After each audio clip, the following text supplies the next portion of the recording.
seek the validation over Mhm. reports, overdo, like Yes. just do it, right?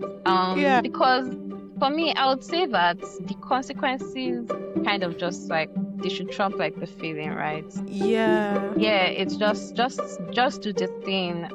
Mm-hmm. At the end of the day, you stand to gain more from doing it Than lose. Yeah. than just not doing it. Yeah, you don't have Yeah. anything to lose. Hi, welcome to the Early Stage Marketer podcast, where I speak to marketers in the trenches doing the work. In just 20 minutes, you hear the story of one challenge they faced, how they navigated it, and what they learned from it. If you enjoyed it, please subscribe and share with a friend. Hi, Chisom. Welcome to the podcast, to Hi, the early Amy. stage. Yeah, marketer. It's such a pleasure to talk to you again. So Yeah, yeah, it's a pleasure to be here as well. Thank you. yeah. Thank you. You're welcome. Before we even dive into it, just a very quick question. I saw this feature with Tech Cabal where you have this stuff. Is it Juicebox? I hope that's the right name, right? Where you kind of pull inspiration Yeah, of it's just box. just yeah. Yeah. I was keeping something like that on Notion, but I kind of fell off the way. But what was the inspiration? Why did you decide to do something that's cool? First off, thank you for thinking of Juicebox as cool. It was also an Uh, interesting time where I felt like I wanted to like do more, like just like beyond my job, right? uh, I think mm-hmm. I was working on a go-to-market for a feature that we're launching, and I was like scrambling for like resources, just like all over the place, inspiration and all of that. And I was like, yeah, I put together like some resources, and I was like, oh yeah, like this thing is definitely like something that like product marketers need because they're always like driving launches and things like that. In fact, I kind of just like got inspired in general by the things that I was seeing, emails and a bunch of that. And I found that I genuinely enjoyed going through like such resources. So I decided to make it like also like accessible to like other product marketers that might be doing like go to market and things like that. So yeah, that's pretty much like the whole background and like inspiration behind Juicebox. Okay. So let's get into our questions for the day. You told me you wanted to talk about stakeholder management. So I am curious. Tell me about a time. Was there really in fact, I feel something must have prompted you to realize that you need stakeholder management skills.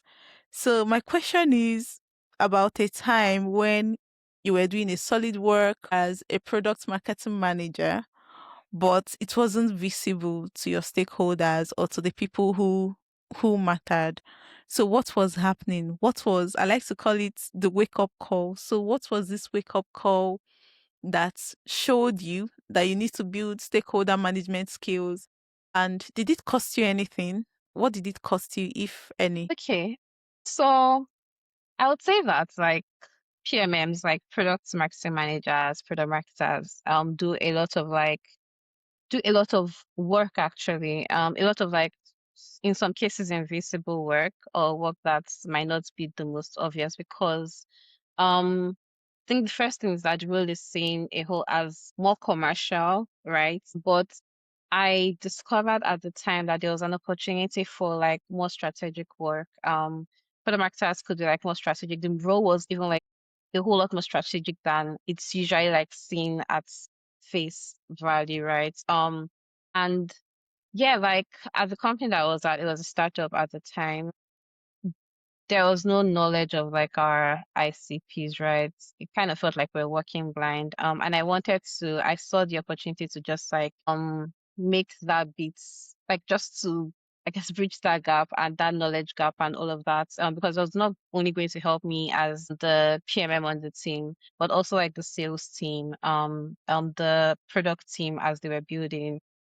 Definitely we need to know who we're building for. We need to know that they can Mm-hmm. afford and like all the afford the product and like all the things that the features that we're building um are actually like solving something for them, right? Solving a pain and offering like value at the end of the day. So what I did was I took on like the task of like building out like our ICPs. That like for that work I had to talk to customers, right? So that I consider like our best fit customers. And that was like it was not like it was knowledge that I had also just like come into in a sense. Like I just like learned about it, and I understood like the value of it, and I saw that that was like missing for us. So I decided to like to pick up that bit of work. What it cost me, I would say, was that it seemed like there was like a misalignment between just like my team, like what we were trying to like, and my team and just like the business goals, I guess. There was like a bit of like misalignment because the expectation was different from like I mean the expectation from like a founder level, just like understanding that oh like you're trying to like ensure that I mean hitting revenue goals and all of those things, Mm-hmm. even if all of that work is also like driving us Tight. towards that goal at the end of the day. It's pushing us towards that goal at exactly types like revenue at the end of the day. It's like, yeah, but like I'm not seeing the money right now, right? So I Mm. think that was like the thing that it costs me. It was like, oh, like I'm not sure that your team is really like doing the things that like need to be done to like hit like the revenue goals and all of that. So yeah, I Mm. think that was like the main cost factor. And that was like the wake up call for me that yeah, like founders, they've hired me for like a reason, right? There still like needs to be like some education, actually, if they don't understand like this aspect of like being like a PMM.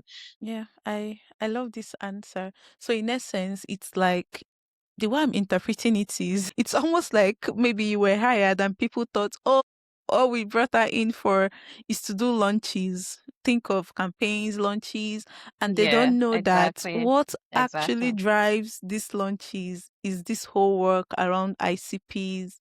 And so it's like they wanted it to do campaigns, and here Yes. you were digging into who your best fit customers are, and it created misalignment. Okay, Yes, fine. and it's not like So, and that's interesting thing, right? That's interesting thing. And mm-hmm, that wasn't like it wasn't solely like ICP work that was happening. There was other work happening, mm, but it was just like I'm not yeah. sure that this thing is really like dying to anything. Important, yeah. Okay, all right. So, how did you get them to see the value of this work? So, what changes did you have to make? Did you build system? Did you build new habits, change behaviors? So, I'm basically trying to understand how you moved from point A, which is they didn't understand what this work was about, thereby creating misalignment, to how you moved to this place where you made this work and its importance visible to them. So what was that process? Yeah.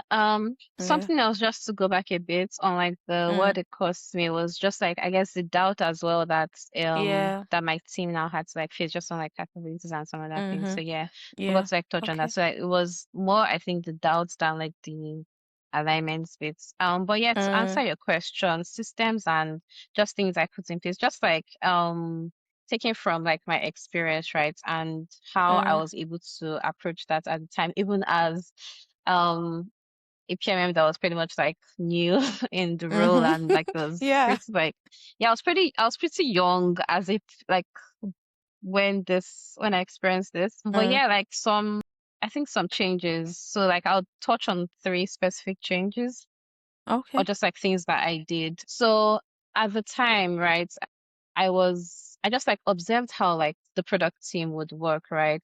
There was a way that they brought like just like got everyone involved in what was like happening, the product they were Mm-hmm. building, the feature they were building. And I thought that there was an opportunity to like lean into that approach to solve some Yeah. of like the problems just when I like thought about it, because at the end of the day most times the founders will be involved in that process as well.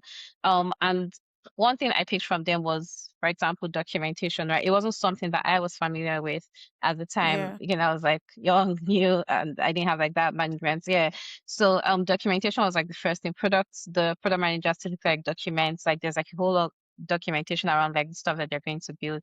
People like read it, review it, give like their feedback on all of that, getting like inputs. So that was like the first thing that I took from them, which was like documentation. So like for projects, campaigns, and things I thought would be valuable to the business, I'll start with like literally like documenting it, documenting why it mattered, documenting who like how it was going to like drive the like businesses goals as well. So like all of that documentation was stuff that I implemented, and just like sharing it like company wide so that everyone was brought into like the process and brought into like the thinking. So like yeah, not on the marketing team, but you know what is happening and you know what's like Yeah. we're prioritizing, let's say this quarter and different things we're prioritizing.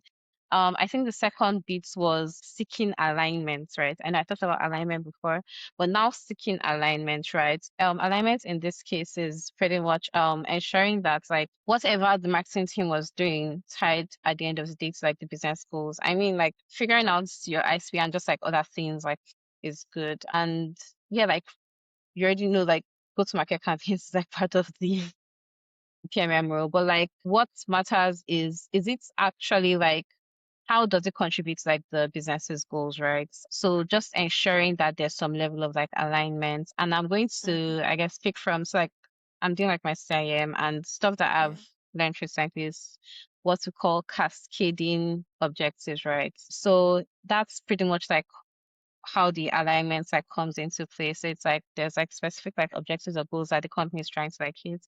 And as a marketer, it's like what am I doing? How am I contributing to like these goals? Like what role am I playing? And what are the things that the team is doing to ensure that we're hitting like those goals, right? So maybe it would involve like some ICP work or it would involve maybe like figuring out like your buyer personas and like things like that, right? But all of those things at the end of the day should tie to like the business's goals. I mean, key stakeholders should be aware of how like they tie to the goals. I think the third Yeah. thing was I explored like workshops, setting up workshops and sessions with like stakeholders as well. So having it be just like an exercise versus like just something that was like thought within the team made it more like engaging and more involving, such that they were involved in like the marketing process without it feeling a bit yeah, they were just like a bit more like involved in the marketing process. They became a part, like they could see some of the work that was happening and why like it mattered. So I mean, getting a piece from like sales team, for example, could inform like positioning and messaging work. Even like the founders who like typically like talk to like customers as well because are they stay close to the product, right? They stay Yeah. close to like customers as well. So like all of those things were things that I explored to like just solve this problem of I mean like the doubts and just like ensure that yeah like the team is actually like focused on driving like the business's goals, right? So I found a way to just like manage the managers. So that's best way to put it. Just like you kind of have to like manage like the top level people in a sense. So Yeah. yeah, Okay. yeah, I think that covers it pretty much. Yeah, it does. I Before we move to the next question, I just want to dig a bit deeper into just one thing you said. You talked about workshop.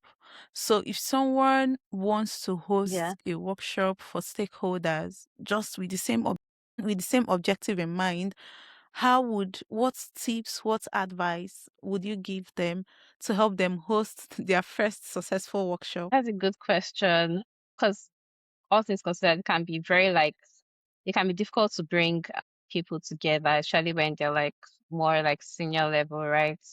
Uh-huh. But I think the first thing is that they need to know like what is happening and why it matters so that they know that, oh yeah, they're actually like playing a role here and this is not going to be a waste of their time. The second Yeah. thing was that I made it into more like an exercise where there was actually like a worksheet that they could work on. So it was very like Uh-huh. interactive. It wasn't like oh like I'm just talking, asking questions and all of that. So it was Yeah. interactive and everyone was like very involved in the process.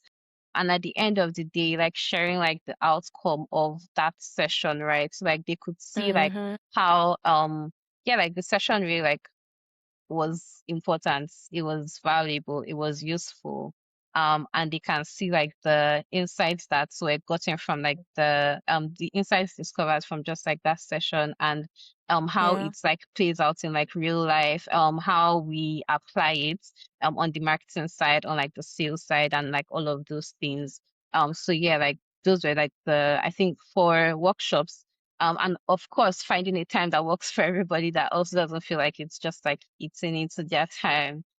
So yeah, I Mm. think those four things were, yeah, that's how like I went about like the workshop pretty much. Yeah. Okay, then something else I'm curious about is okay, before I ask you this, let me just make a statement from something I heard from a podcast, Href's podcast. I Mm. think their chief marketing officer was interviewing Story Lane, this interactive demo too.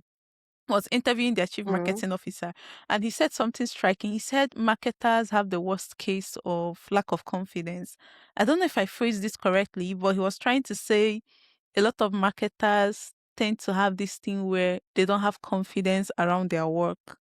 So why do you think many PMMs kind of stay invisible? Do you think it's that lack of confidence issue that this guy mentioned in the podcast? So why are many product marketing managers, marketing folks invisible even when they are really working hard? I think the question is twofold. So why do you think they still remain invisible? And then what do you think is that tiny change they can make to move from invisibility to visibility? Why do I think? Yeah. So I don't think that I mean, lack of confidence. Is that what it is? I don't think it's a lack of confidence. I think that just that the expectations of like the role can be Yeah. very like like, I don't know, you're placed in some kind of box in a sense. Mm, So like sometimes the expectations don't match like what the role can reality. actually like deliver. Yeah, like Okay. it doesn't match the reality. It doesn't match like how much like the role can like deliver or what like the person can do. So like um it's it's genuinely like, let's say a founder or just like stakeholders like have certain expectations of what the role is meant to do. Maybe that's like, oh, they want you to Yeah. like run ads, they want you to like post on social media and all of that. And then there's like, oh yeah, these things are kind of like vanity metrics. They're vanity metrics, and there's like there's just like more stuff to do, and that mismatch would cause like first of like doubts. That's I guess like the first thing on the side of like, let's say like the founder, and that creates some level of like, I don't know if I should call it fear, or like Yeah. that's where the lack of confidence now comes from, because like you want to do, like you should be doing XYZ, but what is expected Mm, of you is something else. yeah. And even if like you want to, like, I guess you want to like please and you want to just do the thing, at the end of the day, Mm, if the, let's say like the posting is not like driving like the results, it'll still come back to like, oh, like why are we doing yeah. XYZ? Like, like this is the thing. Like, why is it not like hitting the goals? But you knew at the end, like Yeah. initially, that it wasn't going to like do Work. anything, like, or it wasn't going to like have any like significant like impact, right? Mm, But yeah, so I think like that mismatch can cause like the ripple effect is just like a lack of confidence over mm, time. yeah.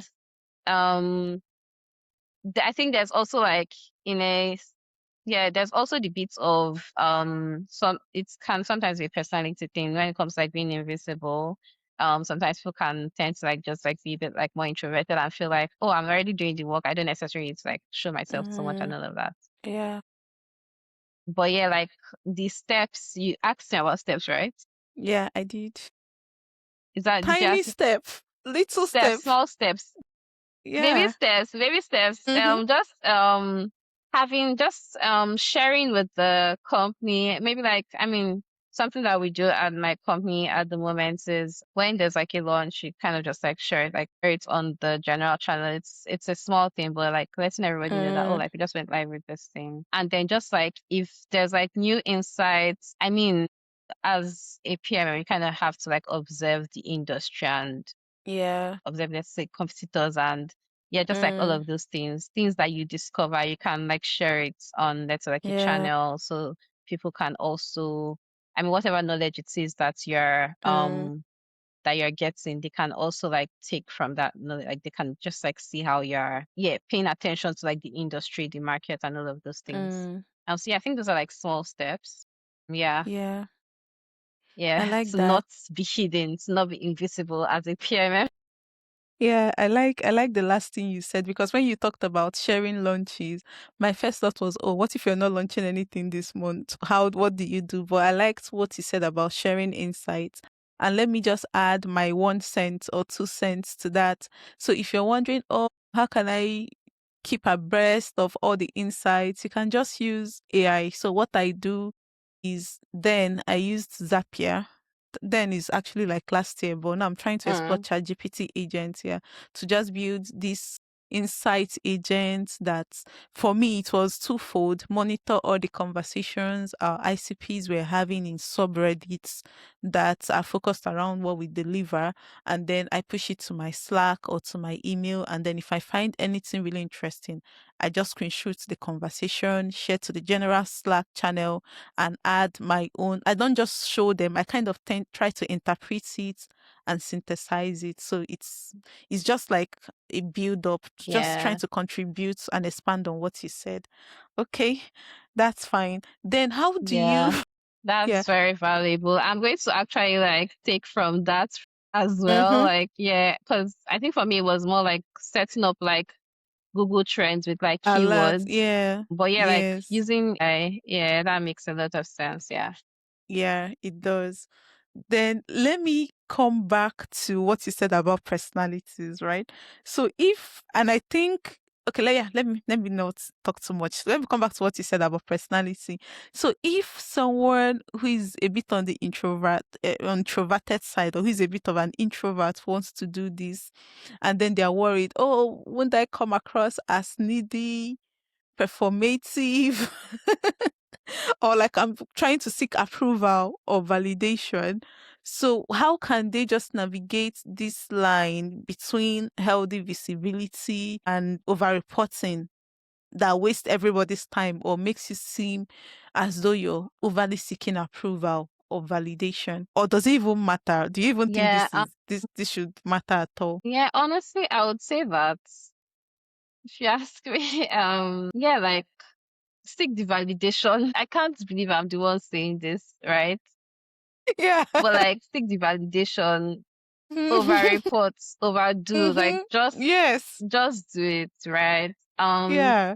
Yeah, because for me, I would say that the consequences kind of just like they should trump like the feeling, right? Yeah. Yeah, it's just do the thing.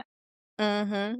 At the end of the day, you stand to gain more from doing it Than lose. Yeah. than just not doing it. Yeah, you don't have Yeah. anything to lose, right? Other than OMG, Yeah. right? And over time, you kind of just like you overcome the feeling as well. Just like the more you Mm, do it, right? Maybe people will find you like annoying in the company, but yeah, like your team is seen as like impactful. You're seen as impactful within yeah. the company. Please saying embrace cringe. Be cringe. Don't worry. And a lot of times, if you're even starting from zero, mhm, you wanted to say, honestly, what? Yeah, like no, I was saying that. Like I was saying that honestly, like no one has ever died from cringe. That's literally the truth. Like there's literally Yeah. nobody that has died from cringe. So yeah. Yeah. And like that's why I'm saying that it's interesting that it's coming from me because this is Mm-hmm. it's still kind of a struggle a bit and I'm trying to like Yeah. overcome it. But yeah, just like no one has died from cringe, Yeah. literally. From being cringe. So yeah. Okay. All right. So before I let you go, I can't believe we've come to the end, but I am happy we have. Before I let you go, I know I told you this stuff about rapid fire questions where I kind of just ask you three Hmm. questions. You just have 20 seconds to answer each of them. If your first answer is your best answer, no overthinking. Whatever comes to your mind is probably the right answer. So are you ready? All right. Mm-hmm. I am. Okay. I think so. All right. What's the best marketing advice you've ever gotten, and who gave it to you? Best marketing advice, talk to your customers. Mm-hmm. I got it from two people. Um, Alicia and James. I guess they're kind of like I look up to them when it comes to like product marketing. So yeah, like Yeah. yeah, talk to your customers. It's really important. Yeah, 20 Okay. seconds. So that's my answer. Okay. All right. A marketer dead or alive you'd want to spend a day shadowing. I'm a huge fan of women, so there's two people that Mm-hmm. come to mind for this one. So April Dunford, she's a Yeah. positioning Positioning. expert. Yeah, yeah, she's a positioning expert. And Yeah. I was reading her book, obviously awesome. So yeah, that's Mm. one person. And then another one is Emily Kramer. She has a newsletter Yeah. called MKT1. MKT1. Yes, exactly. So I think those two people, yeah, like I think I'll shout them. Yeah, those two. At least for Yeah, now. yeah, they're really fantastic people. Very fantastic. Yeah. Okay. Then the last one book, one podcast, every person. Like you think every PMM should read at least once in their life. What is it? A book, a podcast, or person every product marketing manager, especially an early stage product marketing manager, should be paying attention to right now? This one is a tough one, but I would say I think Product Marketing Insider is a general one to pay attention to. I didn't Okay. start with Product Marketing Yeah. Insider, but like sure, as a PMM, I think there are a lot of like conversations that happen on Product Marketing Insider Yeah. podcast. So yeah, I think that's the one that I would like recommend. Yeah. Okay. Thank you. I haven't heard of Product Marketing Insider, so I'm going to check it out. Thank you for that. And we have come to the end of our podcast against all odds. Thank you so much. No worries. You're welcome. It's been fun having this session with you. Thank you as well for bringing Same me here. Thank on. you. Thank you for listening to the Early Stage Marketer podcast. I hope today's story gave you something to reflect on or even something to try in your own work. If you enjoyed it, please subscribe, leave a comment, and share it with someone who might find this helpful. See you next time.